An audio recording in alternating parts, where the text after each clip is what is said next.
Nama saya Mega Sari Batu dari Prodi Pendidikan Kimia Universitas Samudra.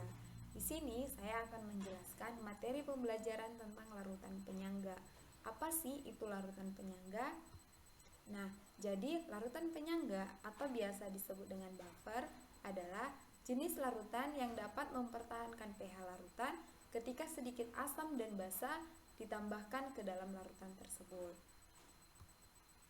Nah, macam-macam larutan penyangga atau buffer, yaitu buffer asam.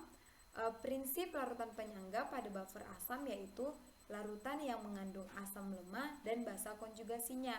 Contohnya CH3COOH dan CH3COONA.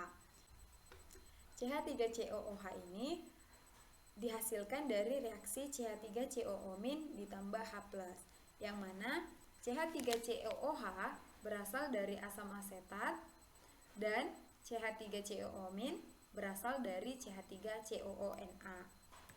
Nah, yang kedua, buffer basa. Prinsip larutan penyangga pada buffer basa yaitu larutan yang mengandung basa lemah dan asam konjugasinya. Contohnya NH4OH dan NH4Cl. Nah, kali ini saya akan mengilustrasikan reaksi submikroskopik yang terjadi pada larutan asam. Nah, yang mana pada larutan penyangga ini terdapat CH3COOH dan CH3COO-. Nah, selanjutnya di sini saya menambahkan sedikit basa ke dalam larutan penyangga buffer asam. Ketika OH- ditambahkan ke dalam larutan penyangga, maka molekul CH3COOH akan berikatan dengan ion OH- sehingga menghasilkan ion CH3COO-. Sehingga pada larutan penyangga ini yang CH3COO-nya konsentrasinya meningkat. Selanjutnya buffer basa. Nah, di sini saya menambahkan sedikit asam dalam larutan penyangga basa. Nah, di sini saya menambahkan ion H+, yang mana molekul CH3COO- akan berikatan dengan ion H+, sehingga menghasilkan ion CH3COOH. Sehingga pada larutan penyangga ini yang CH3COOH-nya konsentrasinya akan meningkat. Selanjutnya, penentuan pH larutan penyangga. Secara umum, larutan penyangga ini dibuat dari asam lemah sama dengan Ha dan basa konjugasi sama dengan amin. Persamaan kesetimbangannya adalah Ha menjadi H+ ditambah amin, sehingga nilai Ka sama dengan H+ ditambah amin per Ha.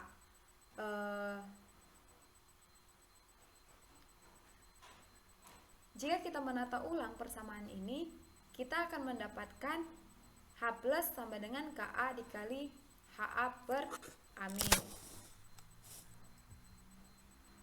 Nah, untuk mendapatkan persamaan dalam bentuk pH, kita bisa menambahkan log sehingga menjadi min log H+ sama dengan min log Ka dikali Ha per amin.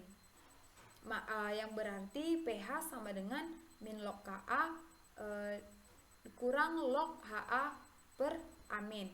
Yang mana min log Ka ini adalah pKa.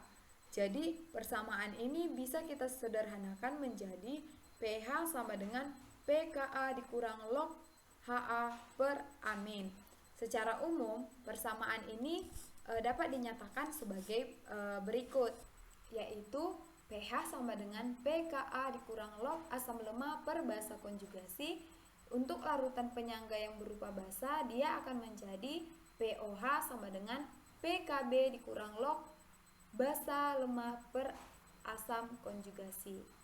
Nah, di sini kita dapat melihat contoh soal, yang mana contoh soalnya yaitu berapakah pH larutan penyangga yang dibuat dari 100 ml CH3COOH 0,5 molar dan 100 ml CH3COONA 0,5 molar jika diketahui nilai pKa CH3COOH adalah 4,74. Nah, jadi di sini dalam sistem penyangga di sini persamaan reaksinya adalah CH3COOH yang dihasilkan dari reaksi CH3COO- ditambah H+.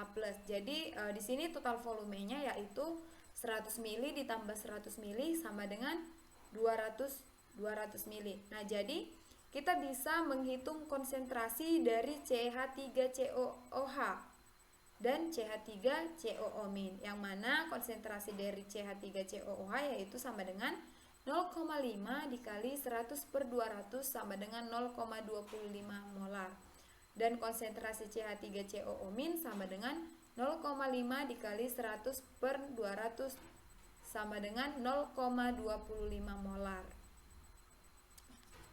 Nilai pH pada larutan ini bisa kita hitung dengan rumus pH sama dengan pKa kurang log CH3COOH per CH3COO-, yaitu pH sama dengan 4,74 dikurang log 0,25 per 0,25 sama dengan 4,74. Larutan asam dalam larutan penyangga.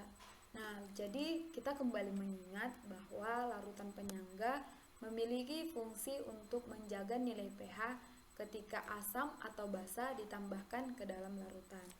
Nah, jika kita lihat persamaan CH3COOH yang dihasilkan dari reaksi CH3COO- ditambah H+. Nah, jika asam ditambahkan berarti ada penambahan H+. Nah, jadi kesetimbangan larutan ini akan bergeser ke kiri. Dan ini sesuai dengan prinsip Lee-Catellier. Nah, jika OH ditambahkan, maka OH ini akan bereaksi dengan H+, sehingga akan menjadi pengurangan H+, yang mengakibatkan kesetimbangannya itu akan bergeser ke kanan. Nah, untuk perhitungan secara kuantitatif, mari kita lihat contohnya berikut ini, yaitu berapakah pH larutan penyangga yang dibuat dari 100 ml CH3COOH 0,5 molar dan 100 ml CH3COONA 0,5 molar. Apa yang terjadi jika ditambahkan HCl 0,02 mol? Jika diketahui nilai pKa CH3COOH adalah 4,74. Nah, jadi contoh ini sama dengan seperti contoh sebelumnya, yaitu 100 ml CH3COOH dan 100 ml CH3CONA pada konsentrasi yang sama, yaitu 0,5 molar. Nah, yang menjadi pertanyaan di sini yaitu apa yang terjadi jika ditambahkan HCl 0,02 mol. Sebelum ditambahkannya HCl 0,02 mol, kita dapat melihat jumlah mol dari CH3COOH yaitu dengan rumus molar dikali volume, yaitu sama dengan 0,5 dikali 1 liter sama dengan 0,05 mol. Untuk untuk jumlah mol CH3COONA untuk jumlah mol CH3COO- molar dikali volume sama dengan 0,5 molar dikali 1 liter sama dengan 0,05 mol. Nah, setelah HCl ditambahkan akan terjadi reaksi sempurna dengan CH3COO- yang membentuk CH3COOH. Sehingga mol dari CH3COOH akan bertambah, yaitu 0,05 ditambah 0,02 sama dengan 0,07. Dan CH3COO- akan berkurang menjadi 0,05 dikurang 0,02 sama dengan 0,03. Nah, di sini total volumenya dari soal yaitu 100 ml ditambah 100 ml sama dengan 200 ml. Jadi konsentrasi masing-masing komponen yaitu konsentrasi dari CH3COOH sama dengan 0,07 per 0,2 sama dengan 0,35 molar. Dan konsentrasi CH3COOH dan konsentrasi CH3COO min sama dengan 0,03 per 0,2 sama dengan 0,15 molar. Jadi nilai pH dapat kita hitung dengan rumus yang sama ya, yaitu pH sama dengan pKa dikurang log CH3COOH per CH3COO min, sehingga dihasilkan pH-nya sama dengan 4,74 dikurang log 0,35 per 0,15 sama dengan 4,37 molar. Nah, jadi nilai pH sebelum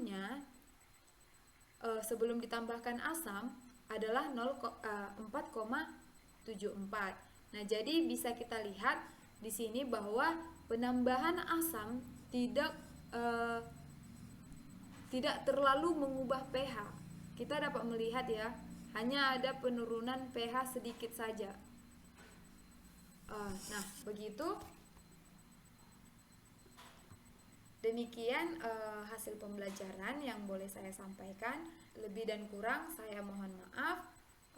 Semoga pembelajaran ini bermanfaat untuk kita semua. Terima kasih. Bye-bye.